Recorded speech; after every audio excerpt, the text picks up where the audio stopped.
ሰላምታችን በያላችሁበት ይድረሳችሁ የተከበራችሁ አድማጮቻችን እንዴት ሰንብታችኋል? 433 ባራዳ ኤፍኤም 95.1 ከዛ ጀምሮ ወደ እናንተ የሚደርስ ይሆናል። ኤርሊንግ ብራውት ሃላንድ ዛሬ የምናነሳው ጉዳያችን ነው። ግዙፉ አጥቂ እንግዲህ ከ2022-23 የውድድር ዘመን ጀምሮ እጅግ በጣም ጥሩ ጊዜያትን እያሳለፈ ይገኛል። በዚህ የውድድር ዘመን እንግዲህ በአዲስ ጅማሮ መጥቷል። አራተኛ ዓመቱ ላይ ይገኛል። በቀላሉ ጎሎችን የሚያስቆጥር በተለያዩ የጨዋታ መንገዶች ጎሎችን የሚያስቆጥር ተጫዋች እንደሆነ ይታወቃል። ለየትኛውም የጨዋታ መንገድ ተስማሚ መሆኑን በሚገባ እያሳየ ይገኛል። ሀያዎቹ አጋማሽ ላይ ነው የሚገኘው። አሁን ከዚህ በኋላ የብስለት ደረጃው ጫፉ ላይ እየደረሰ ነው የሚገኘው። በእርግጥ ገና ወደ ፕሪሚየር ሊጉም ሲመጣ እጅግ በጣም ጥሩ ጊዜያትን ሲያሳልፍ ቆይቷል። ከቦሩሲያ ዶርትሙንድ ወደ ማንቸስተር ሲቲ ከመጣ በኋላ በጣም ጥሩ ጊዜያትን ማሳለፉ የሚታወስ ነው። መጀመሪያው ዓመት 36 ጎሎች በሁሉም ውድድሮች 52 ጎሎች ማስቆጠሩ ይታወቃል። በሊጉ በእርሱ ደረጃ ጎሎችን ያስቆጠረ ተጫዋች ፈልጎ ማግኘት አይቻልም። በመጀመሪያው ዓመት ሪከርዱ የነበረው እንግዲህ 31 በኋላ ላይ ከፍ ብሎ እንደነበር ይታወቃል። ይሄ የቁጥር መጠን መሐመድ ሳላህ ከዛም በላይ ጎሎችን አስቆጥሮ እንደነበር ይታወቃል። ክሪስቲያኖ ሮናልዶ በተመሳሳይ ግን ኤርሊንግ ብራውት ሃላንድ ላይ የትኛውም ተጫዋች መድረስ አልቻለም። ተጫዋቹ እንግዲህ ዘንድሮ የጨዋታ መንገዱ በተቀየረው ማንቸስተር ሲቲ ሌላ አጨዋወት ውስጥ ገብቷል። እንግዲህ በ102 የሊግ ጨዋታዎች 91 ጎሎችን አስቆጥሯል። ከ100 ጨዋታዎች በኋላ 88 ጎሎችን በማስቆጠር በጥቂት የሊግ ጨዋታ ቁጥር ከፍ ያለ መጠን ላይ የደረሰ ተጫዋች ነው። የሊጉ ከፍተኛ ኮከብ ጎል አግቢ አለን ሺረር 260 ጎሎች ያሉት ታላቁ አጥቂ እንኳን ከ100 ጨዋታዎች በኋላ 88 ጎሎች ላይ መድረስ አልቻለም። ዘንድሮ እንግዲህ ማንቸስተር ሲቲ እያደረገው የሚገኘው ጉዞ እጅግ በጣም የኤርሊንግ ሃላንድ ጉዞ እጅግ በጣም አስገራሚ ነው። በሲቲ የተለየ የጨዋታ መንገድ ማንቸስተር ሲቲ የሚታወቀው የጨዋታ መንገድ አለ። አሁን ደግሞ የተለየ የጨዋታ መንገድ ይዟል። ሃላንድም በዛ የጨዋታ መንገድ ውስጥ ገብቷል። የመለሰው ማጥቃት እንቅስቃሴ፣ የተጋጣሚ ስህተት በመፈለግ ከዛ በኋላ በሚቆረጥ ኳስ ሄዶ ጎል ማስቆጠር ኤርሊንግ ብራውት ሃላንድና እንደዚሁም ደግሞ አዲሱ የጨዋታ መንገድ ሚሊሻ ያ የኤርሊንግ ብራውት ሃላንድ ሚና የተቀየረ ይመስላል። በእነዚህ 2025-26 ከገባ በኋላ ባደረጋቸው 5 ጨዋታዎች ሚናው ከሌሎች ጊዜያቶች የተለየ ይመስላል። እንግዲህ ባለፉት ዓመታት ስንመለከት የቆየ ነው። በደንብ ኦርጋናይዝድ የሆነ ማጥቃት የሚተገብር ቡድን ስለሆነና ከተለያየ የፖዚሽን የጎል እድል የሚፈጥር ቡድን ከመሆኑ ጋር በተያያዘ እንግዲህ ከግራም ከቀኝም መስመር ሃላንድን ታርጌት ያደረገ የጎል እድል የሚፈጥር የማጥቃት ጥራት ያለው መንገድ የሚከተል ቡድን ነው።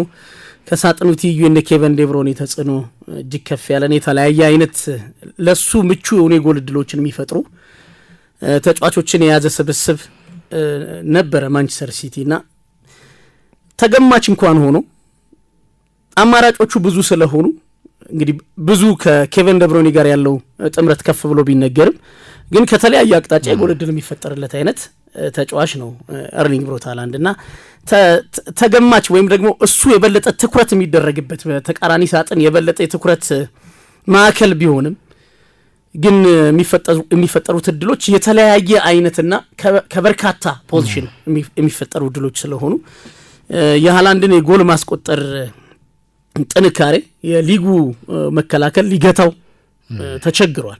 እርግጥ ከሲዝን እየወረደ እንደመጣ ያስቆጠራቸው ጎሎች በቁጥር እየቀነሱ እንደመጡ ማሳያ ነው። ከራሱ መመዘኛ መጥፎ አይደለም፣ ግን በራሱ ሚዛን ዝቅ እያለ እንደመጣ ጥሩ ማሳያ ነው። የጨዋታዎች ቁጥርም ከጉዳት ጋር ተያይዞ ዝቅ እያሉ መሆናቸው ታሳቢ የሚደረገው ነው። 2022-23 እንግዲህ በጣም ጥሩ በነበረበት ሲዝን 35 ጨዋታዎች ላይ ተሰልፎ 36 ጎሎችን አስቆጥረዋል። 8 ኳሶች ለጓደኞቹ አመቻችቶ ማቀበል ችሏል። ከተጫወተው ቁጥር በላይ ጎል ያስቆጠረበት ሲዝን ነው። ይሄ የበለጠ ኤርሊንግ ብራውት ሃላንድ በጣም ጥሩ የነበረበት ከእንግሊዝ ፕሪሚየር ሊግ ጋር የተዋወቀበት የእንግሊዝ ፕሪሚየር ሊግ መከላከል ለኤርሊንግ ብራውት ሃላንድ የማጥቃት መንገድ ገና መፍትሄ ለመፈለግ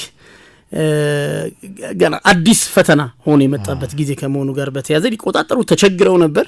ከዛ በኋላ 23-24 ላይ መጠነኛ መቀነስ ተመለከታል። እርግጥ የጨዋታውን ቁጥር ካየው ቀንሷል ማለት አይቻልም። በ31 ጨዋታ ላይ ነው የተሰለፈው። በአራት ጨዋታ ከ2022-23 በአራት ጨዋታ ያንሳል የጨዋታው ቁጥር። በ31 ጨዋታ 27 ጎሎችን ያስቆጠረበት ሲዝን ነው። ያ እንግዲህ 36 ጎል ከዛ በኋላ 27 ጎል ነው ማስቆጠር የቻለው። ከዛ በኋላ 22 ጎል ነው ያስቆጠረው ማርክ። በቀጣዩ ዓመት 2024-25 ደግሞ ባለፈው የውድድር ዘመን የዚህ ተጫዋች የጎል አስቆጣሪነት ኳሊቲ ትልቅ ማሳያ እኔ እንደውም ያለፈው የውድድር ዘመን ይመስለኛል ማርክ። በጉዳት ብዙ ጨዋታ አልተጫወተም።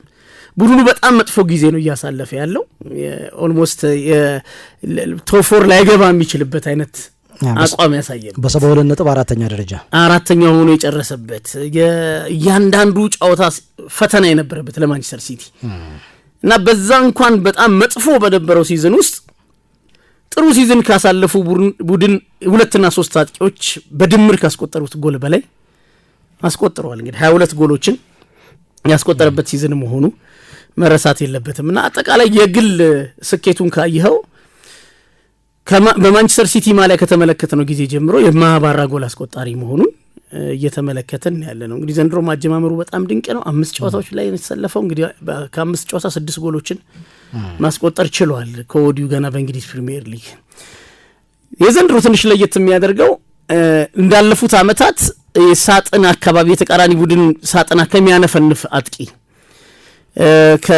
ከግራ መስመርና ከቀኝ መስመር ሴንተር የሚደረጉ ኳሶችን ክሮስ የሚደረጉ ኳሶችን ወይም ደግሞ ከአማካዮቹ የሚመጡ ሰንጣቂ ፓሶችን የሚጠቀም አይነት ጊዜውን በተቃራኒ ቡድን የመከላከል ዞን ላይ የሚያጠፋ አይነት ተጫዋች አይደለም ዘንድሮ ኤርሊንግ ብራውት ሃላንድ።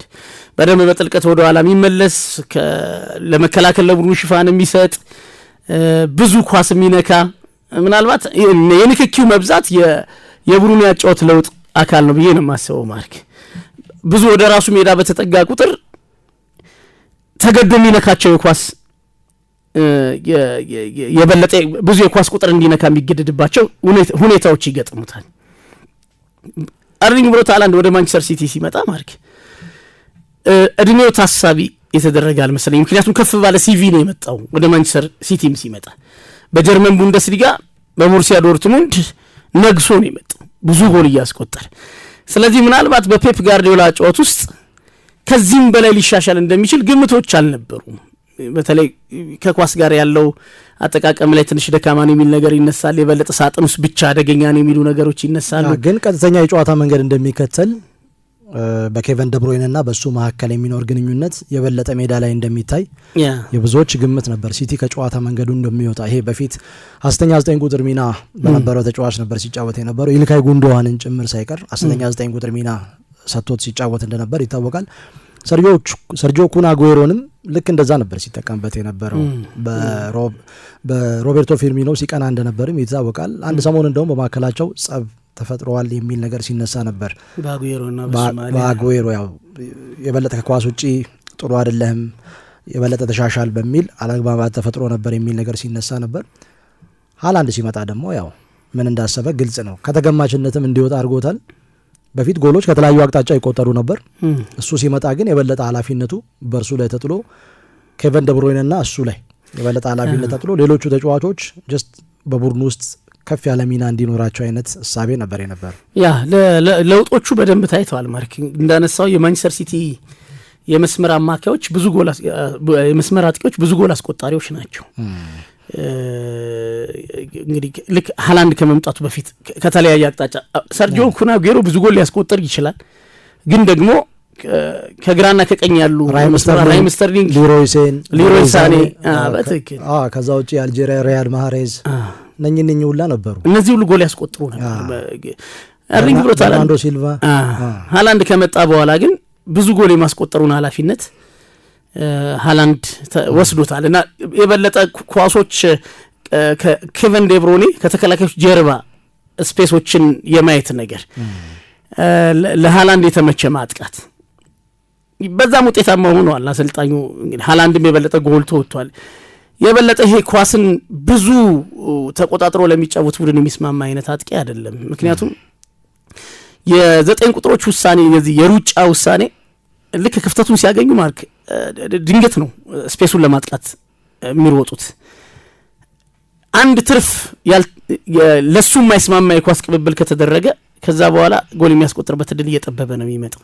ዴብሮይኔ ይህን በደንብ የተረዳ ተጫዋች ነው። ትርፍ የኳስ ንክኪዎች አልነበሩም።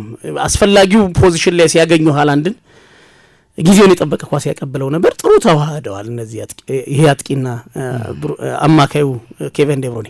ከዛ በኋላ ግን እንግዲህ ዘንድሮ የተመለከትነው ሃላንድ ፍጹም ለውጥ ያለው እንግዲህ በማንቸስተር ዩናይትድ ጨዋታ በተደጋጋሚ ስናነሳ እንደነበረው ከ30 ጊዜ በላይ ከኳስ ጋር የተነካካ ቁጥሮቹ ጥቂት ናቸው ሃላንድ ጎል በሚያስቆጥርባቸው ወይም ደግሞ ወደዚያ ጨዋታ ፔፕ ጋርዲዮላ ከመምጣቱ በፊት በነበሩት ሲዝኖች ምናልባት በጨዋታው 10 ኳስ ነክቶ ሃትሪክ ሰርቶ ሊወጣ ይችላል።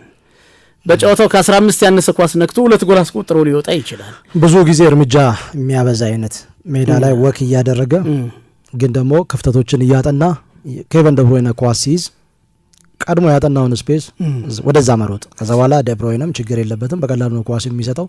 እሱ የሚያገኘውን አጋጣሚ በተለይ ከአንድ ላንድ ከግብ ጠባቂ ጋር ሲገናኝ ከ10-9 የሚያስቆጥር ተጫዋች የበለጠ ወጣትነቱ የጠቀመው ይመስለኛል። ማርክ እንግዲህ ለክለቦችና ለአሰልጣኞች በ20ዎቹ እድሜ መጀመሪያ ስታብሊሽድ ያደረጉ በደንብ ኳሊቲ በደንብ ጥንቅቅ ያሉ ታዳጊዎች እጃቸው ላይ ሲኖሩ እስከ 30 ዘመናቸው ድረስ ማርክ በብዙ አይነት አማራጭ እነዚህን ተጫዋቾች መጠቀም እነዚህን ተጫዋቾች ወደ ሌላ ምዕራፍ ማሸጋገር ይችላሉ። ልህቀት ላይ ነው ያሉት፣ ግን ወደ ሌላ ምዕራፍ ማሸጋገር የሚችሉበት እድል አሰልጣኞች ይሰጣል። እንግዲህ ሃላንድ ወደ ማንቸስተር ሲቲ ሲመጣ 21 አመቱ ነው። በጣም ልጅ ነው ማርክ፣ ግን የበቃ ተጫዋች ነው። ብዙ ጎል አስቆጠረ ነው በቦሩሲያ ዶርትሙንድ። ስለዚህ አንዳንዶች የበለጠ ወደ ላቀ ምዕራፍ ይሸጋግራል። ምክንያቱም ብዙ በሱ እድሜ ያሉ ወጣት ተጫዋቾችን በፔፕ ጋርዲዮላ ስልጠና ወደ ሌላ ምዕራፍ ሲሸጋገሩ ተመልክተናል። በርካታዎቹን ማንሳት ይቻላል ማርክ። ስለዚህ ኤርሊንግ ብራውት ሃላንድ ከኳስ ጋር ጥሩ አይደለም የሚሉ ነገሮች መመለስ የሚችልበት እድሜ ላይ ምክንያቱም ስልጠናውን አግኝቶታል። አሁን የበለጠ በዛ ጨዋታ ተጫዋቾችን የበለጠ የሚያሻሽል አሰልጣኝ እጅ ላይ ወድቋል።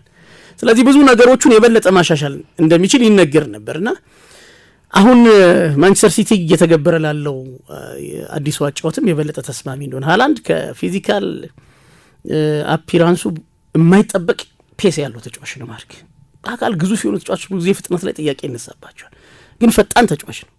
የፍጥነት ብዙ ችግር የለበትም። ከተከላካዮች ጀርባ ስፔስ ካገኘ ፈጥኖ የሚፈልገውን ነገር ማድረግ የሚችል ፍጥነት ያለው ተጫዋች ነው። ዘንድሮ የሚነካቸውን ኳሶች በትክክል ለጓደኞቹ በመስጠትም ጥሩ ተሻሽሎ ተመልክቻለሁ። እንግዲህ አንዳንድ የሚነሱበት ጥያቄዎች ያለ ኳስ የበለጠ አደገኛ ተጫዋች እንጂ ከኳስ ጋር ብዙ ሲቆይ ደካማ ተጫዋች ነው የሚል ነገር የሚተችበት አንደኛው ችግሩ እንደነበር ይታወሳል። አሁን ዘንድሮ እየተመለከተን ያለነው ሃላንድ ግን ብዙ ድሪቭል ማድረግ አንድ ለአንድ ተጫዋቾችን መቀነስ እሱ አይደለም የሱ ኃላፊነት። የበለጠ ለአታኪንግ ሽግግር የተመቸ ፈጣን የኳስ ንክኪ አድርጎ እሱ ወደ አደገኛው ሜዳ እንዲሄድ የሚያደርግ አይነት ፕላን ነው ሰሞኑን እየተመለከተን ያለነው። ለምሳሌ ከአርሰናል ጋር አንድ ለአንድ በተለያዩበት ጨዋታ ከኳሱ ጀርባ ነበር መጀመሪያ ኳሱ ሲነጠቅ። ከዛ በኋላ ነው ሮጦ ሄዶ ኳሱን በአንድ ተች ለቲጃኒ ራይንደር ሰጠውና እሱ ወደ ስፔሱ ሮጠ። ያ ከኳሱ ጀርባ ነበር መጀመሪያ ለራይንደር ሲሰጠው ከኳሱ ጀርባ ነበር። ከዛ በኋላ ፈጣን ሩጫ አድርጎ ያስቆጠረውን ጎል ተመልክተናል። የሱ ወደ ኋላ መመለስ አንድም ለአማካይ ክፍሉ ተጨማሪ በቁጥር በዛ ብሎ እንዲጫወት እድል ይሰጠዋል። በሌላ በኩል ደግሞ የተጋጣሚ ቡድን ተከላካዮች ማንንም ማርክ እንዳያደርጉ ለማርኪንግ አስቸጋሪ እንዲሆን ያደርገዋል። ከዛ ውጪ ሁለቱንም ሳጥኖች ይከላከላል። በማጥቃቱም በመከላከሉም ሁለቱም ሳጥኖች ላይ አለ። ዘንድሮ ያልተለመደው በፊት ፔፕ ጋርዲዮላ እሱን 9 ቁጥር ማድረግ እጅግ በጣም አስቸጋሪ ነው የሚል አስተያየትን ሰጥቶ ነበር። ግን አሁን ኦልሞስት 9 ቁጥር ሆኗል። ብዙ ከሳጥን ርቆ ነው የሚጫወተው። በጣም ወደ ኋላ ይመለሳል። አንዳንድ ጊዜ የተጋጣሚ ቡድን የአማካይ አጥቂዎችን ሳይቀር በጣም በጥልቀት ወደ ኋላ ተመልሶ ማርክ የማድረግ ነገር ትመለከታለን። እንግዲህ ኳሱ ሲነጠቅ መሀል ሜዳ ላይ ነበር። ከመሀል ሜዳ ሄዶ ነው ያንን ጎል ማስቆጠር የቻለውና በደንብ ጨዋታ የሚያነብበት መንገድ የተለየ ነው። እንግዲህ ዘንድሮ ከ6 ጎሎች 2 በመልሶ ማጥቃት እንቅስቃሴ የተቆጠሩ ጎሎች ናቸው። ካስቆጠራቸው 6 ጎሎች በመቶኛ ሲሰላ 19.05% ማለት ነው። በመጀመሪያው ዓመት ካስቆጠራቸው 36 ጎሎች ሁለቱ ብቻ ነበሩ በዚህ በመልሶ ማጥቃት እንቅስቃሴ የተቆጠሩት 3.25 2023-24 ካስቆጠራቸው ጎሎች ሁለቱ ብቻ ናቸው በዚህ ረገድ የተቆጠሩት 2024-25 ባለፈው የውድድር ዘመን ሁለተኛ ከፍተኛ ኮከብ ጎል አግቢ ሆኖ ባጠናቀቀበት የውድድር ዘመን አንድ ጎል ብቻ ነበር በዚህ አይነት መልኩ የተቆጠረውና በርግጥ ዘንድሮ ኬቨን ደ ብሩይነ የለም የአሰልጣኞች ቡድን አባላት ተቀይረዋል ስለዚህ አብሮ ያጫወት መንገዱ መቀየር አለበት ለዛ ያጫወት መንገድ ደግሞ ተጫዋቾቹ ምቹ ሆነው መቅረብ አለባቸው አንድ የሚያስማማን ነገር ልክ እንደ ኖቲንጋም ፎረስት በአሰልጣኝ ኑኖ ኤስፔሪንቶ ሳንቶ ዘመን ወይንም ደግሞ የጆዜ ሞሪኒዮ ኦሊጎናር ሶልሻየር ምናምን አይነት ቡድኖች በየጨዋታው ማንቸስተር ሲቲ ይህንን ያደርጋል ማለት አይደለም ግን አስፈላጊ ሲሆን ይህንን ያደርጋል ለምሳሌ በቁጥር በዛ ብለው ከሚከላከሉ ቡድኖች ጋር ሲጫወት ማንቸስተር ሲቲ ኳስ ተቆጣጥሮ የበፊቱን ማንቸስተር ሲቲ ነው የምናየው ለዛ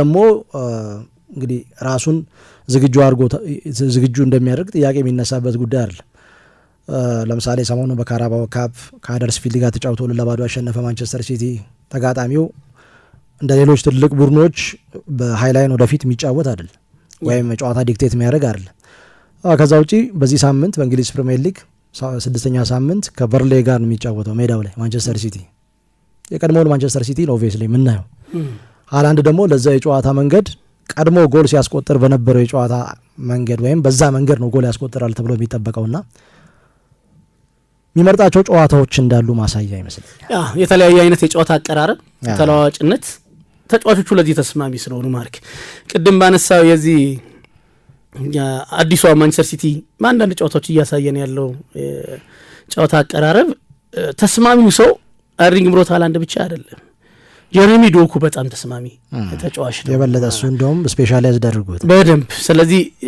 ለሱም በአንድ ሰው ብቻ የሚተገበር አይነት መልሶ ማጥቃት ያን ያክል ውጤታማ የሚሆንበት እድል ጠባብ ነው ቅድም እንዳነሳው ሁለት ጎሎች ከመልሶ ማጥቃት አስቆጥሯል ለዚህ ጀረሚ ዶኩ አስተዋጽኦ ትልቅ እንደሆነ እየተመለከተን ያለ ነው የበለጠ ፔሱን ይጠቀማል ቶሎ ወደ ተቃራኒ ሳጥን ቡድኑ እንዲደርስ ድሪቭሉ በጣም ጥሩ ስለሆነ ይህንን ሲያደርግ እየተመለከተ ነው ያለ ነው እንግዲህ ከወዲሁ ሁለት ጎሎች ጥሩ ማሳያ ይመስለኛል ማርክ ባለፉት አመታት በእያንዳንዱ ጨዋታ ሁለት ጎል በእያንዳንዱ ሲዝን ሁለት ጎል ነው ከመልሶ ማጥቃት ኤርሊንግ ብሮት ሃላንድ ያስቆጠረው አሁን ከወዲሁ ገና በ5 ጨዋታ እዚህ ቁጥር ላይ ደርሷል ስለዚህ ምናልባት ተገማችነትን ለማጥፋት እንዳልከው አሁን የሲቲ ተጋጣሚዎች ሲቲ በዚህ መልኩ ሊመጣ እንደሚችል ታሳቢ ማድረግ ይጀምራሉ ለዛ የሚገባውን ዝግጅት ያደርጋሉ ስለዚህ ጨዋታ ውስጥም ተለዋዋጭነት ሊኖር የሚችልበት እድል ይኖራል ቅድም እንዳነሳው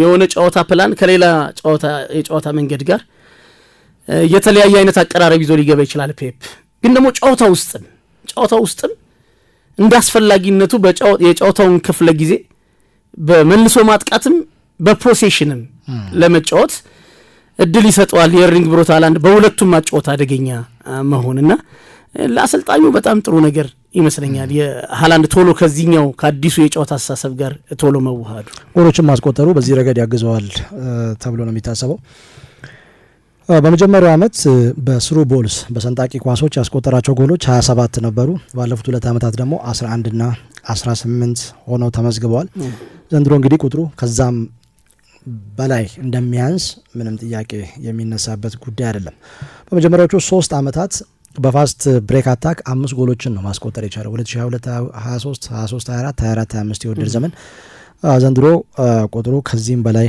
ከፍ ይላል ተብሎ ይጠበቃል እንግዲህ ሃላንድ በአዲሱ የጨዋታ መንገድ ምን ያህል ጎሎችን ያስቆጥራል ለከፍተኛ ኮከብ ጎል አግቢነት ከወዲሁ የተፎካከረ ነው የሚገኘው የውድድር አመቱን በዛ አይነት መልኩ ያጠናቅቃል ወይ የሚለው የሚታወቅ ነው እንግዲህ ማንቸስተር ሲቲ ከአርሰናል ጋር ባደረገው ጨዋታ 32.8% የኳስ ቁጥጥር ነበር አንድ ባለቀው ጨዋታ እንግዲህ ገና 9ኛው ደቂቃ ላይ ነው ጎል ያስቆጠረው ያው በሴፕቴምበር 2024 ከአንድ አመት በፊት በዚህ ሰዓት ከአርሰናል ጋር 2-2 በተናቀው ጨዋታ በተመሳሳይ 9ኛው ደቂቃ ላይ ነበር ጎል ማስቆጠር የቻለው አሁንም እንግዲህ በተመሳሳይ 9ኛው ደቂቃ ላይ ጎል ያስቆጠረ ተጫዋች ነው ዞሮ እንግዲህ ይሄ ተጫዋች ለሁሉም የጨዋታ መንገድ አንድ አጥቂ በነገራችን ላይ የተሟላ ነው የሚባለው በግራ እግሩም በቀኝ እግሩም በጭንቅላት ገጭቶም ሲያስቆጥር በሰንጣቂ ፓስ ወይም በስሩ ፓስም በመልሶ ማጥቃት እንቅስቃሴም ከመስመር ላይ በሚሻገሩ ኳሶችም ጎሎችን ሲያስቆጥር ነው እና ሃላንድ በዚህ በኩል እጅግ በጣም የተመቸ ተጫዋች ነው።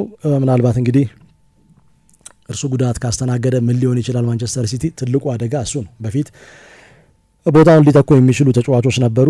አሁን ይሄንን ቦታ ማን ሊተካ ይችላል? ዩሊያን አልቫሬዝ ከመጣ በኋላ የሚቸገረው አይመስሉም ነበር። ዩሊያን አልቫሬዝ እንግዲህ ሰሞኑን ሃትሪክ ሰርቷል። እርሱን ማጣቱ የበለጠ የሚፈጥርበት ስሜት እንዳለ ጥያቄ የሚነሳበት ጉዳይ አይደለም። እሱ የእሱና የኮል ፓልመር ጉዳይ ምናልባት ሁልጊዜም ለፔፕ ጋርዲዮላ የቁጭት ስሜት የሚፈጥርበት እንደሆነ ምንም ጥያቄ የለውም። ሁለቱ ተጫዋቾች ከሲቲ በኋላ ወደ ተለያዩ ክለቦች ሄደው እየፈጠሩ ካለው ተጽዕኖ አንጻር ሲታይ ማለት ነው።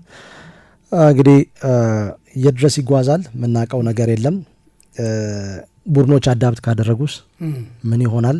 በተለይ ከተከላካይ ጀርባ ስፔስ መንፈግ ካልሆነም ደግሞ እንደ አርሰናሉ አይነት ወይም እንደ ማንቸስተር ዩናይትዱ ጨዋታ አይነት ሲከሰት የበለጠ እሱን ማርክ ማድረግ እሱን ተከትሎ መሄድ አይነት ዞሮ ዞሮ የትኛውም የጨዋታ መንገድ የትኛውም አቀራረብ አዳፕት መደረጉ አይቀርምና ይህንን አዳፕት ሲያደርጉ በምን አይነት መልኩ አጻፋዊ ምላሽ ሊሰጥ ይችላል የሚታወቅ ነገር የለም።